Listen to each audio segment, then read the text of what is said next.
Salut les amis, bonjour. C'est un plaisir renouvelé pour moi de vous savoir nombreux à l'écoute de votre chaîne jailirmouch.com.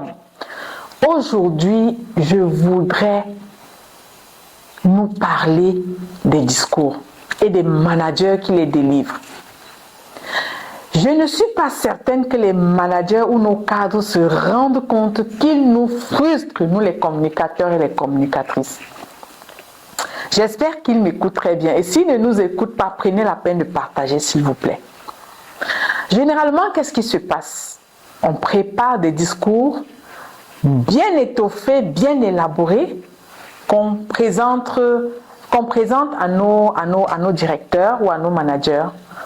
Et lorsqu'ils vont les délivrer, ils sont tellement attachés au discours et plats dans la délivrance du discours que nous nous sentons frustrés.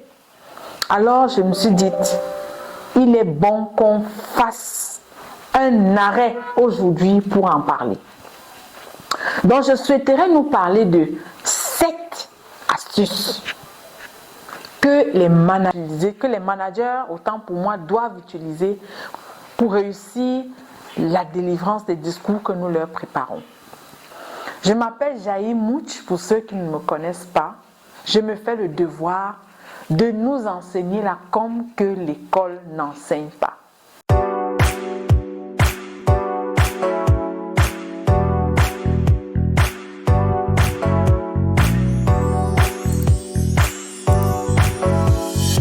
Pour ceux qui regardent cette chaîne pour la première fois, n'oubliez pas de partager, liker et surtout cliquer sur la cloche de notification pour ne pas manquer les prochaines vidéos. Donc je disais tantôt que je vais vous parler de 7 choses qu'il faille faire pour réussir son discours. Ça s'adresse particulièrement aux managers. Et pour les communicateurs qui m'écoutent, ils pourront simplement partager ces astuces avec les personnes pour lesquelles ils préparent les discours dans leurs organisations. La première astuce, c'est quoi? C'est de préparer le plan d'attaque. Lorsque le discours vous est soumis ou vous est présenté, prenez la peine de le lire et de vous l'approprier. En vous l'appropriant, insérez des bullet points qui vous permettent de suivre, de donner une certaine cohérence à votre discours. Par quoi est-ce que je vais commencer? Par quoi est-ce que je vais continuer? Et où est-ce que je vais m'arrêter? Donc, voilà un peu comment, avec ces différents éléments, vous assurez déjà une certaine cohérence à votre discours et une appropriation, voilà, des différentes parties clés de votre discours. La deuxième astuce, c'est de demander à avoir des supports visuels. Voilà.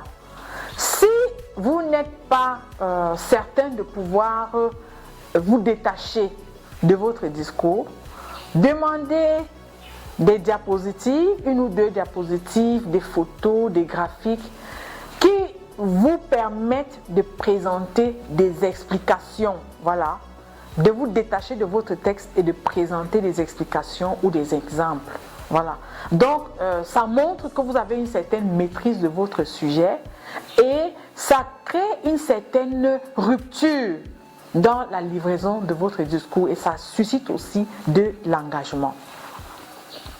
La troisième astuce, c'est de vous entraîner à l'improvisation. Généralement, lorsque vous êtes déjà en plein élément, en plein événement, autant pour moi, un incident peut surgir.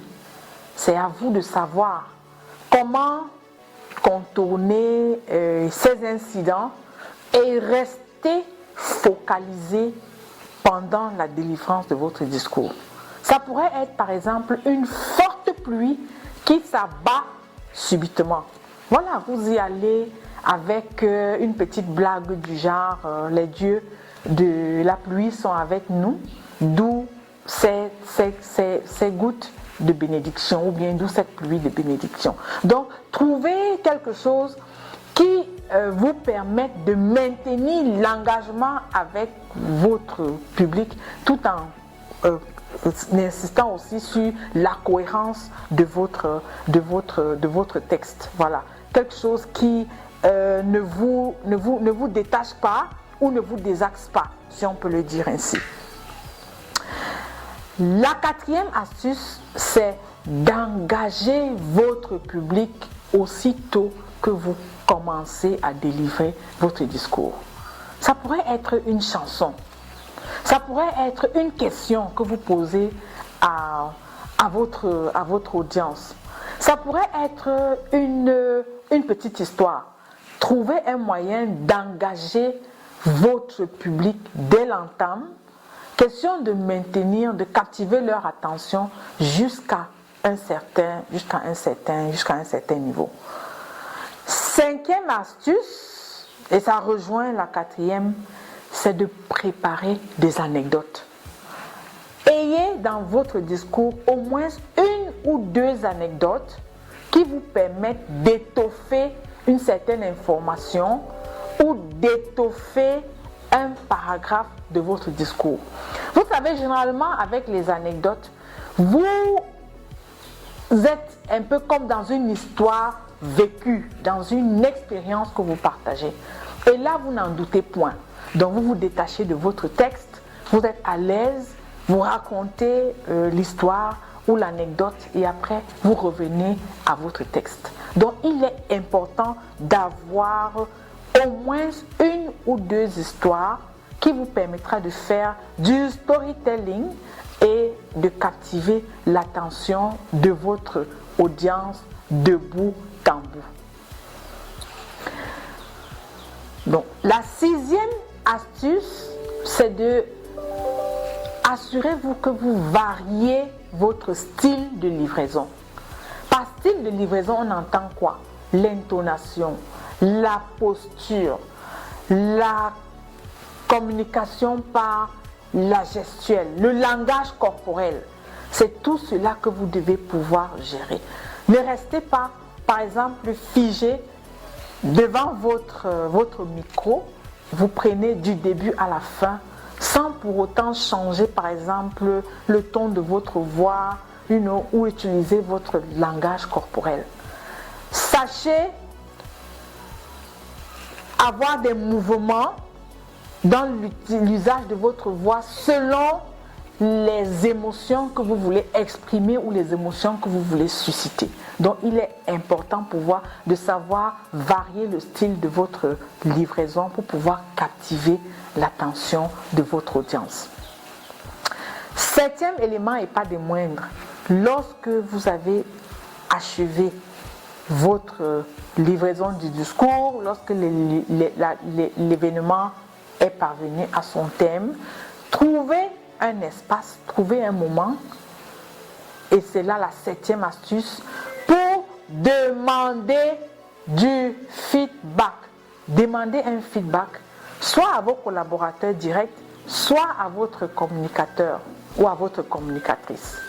C'est vrai qu'il est parfois difficile pour nous, les communicateurs ou les communicatrices, d'être honnêtes avec nos supérieurs hiérarchiques. Moi-même qui vous parle, j'ai éprouvé beaucoup de peine à pouvoir dire de façon honnête à mon manager ou à mon directeur pays ce que je n'ai pas aimé dans la livraison de son discours. Mais aujourd'hui, ces choses dépassées, je trouve le bon moment, je trouve le bon ton, je trouve le bon espace pour lui dire déjà ce que j'ai aimé dans la manière de le faire. Et je relève ensuite ces éléments que je trouve qu'il aurait pu ajouter, ou bien le ton de la voix, ou bien le langage corporel qu'il ou elle aurait pu ajouter pour mieux délivrer son discours. Donc je pense qu'avec ces feedbacks, les personnes, vos cadres ou vos managers s'améliorent au fur et à mesure. Et c'est ainsi que voilà, on a de bien meilleurs discours chaque fois qu'ils sont pris dans ce type de situation. Donc j'espère que ça a été utile. et que mes collègues communicateurs ou communicatrices seront de moins en moins frustrés. Prenez la peine, s'il vous plaît, d'écouter cette vidéo surtout et de partager avec ces personnes pour qui vous délivrez des discours.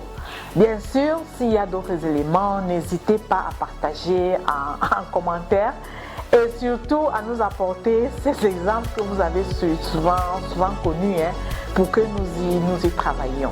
Donc, merci encore, merci, partagez, likez et n'oubliez pas de cliquer sur la cloche de notification pour ne pas manquer les prochaines vidéos.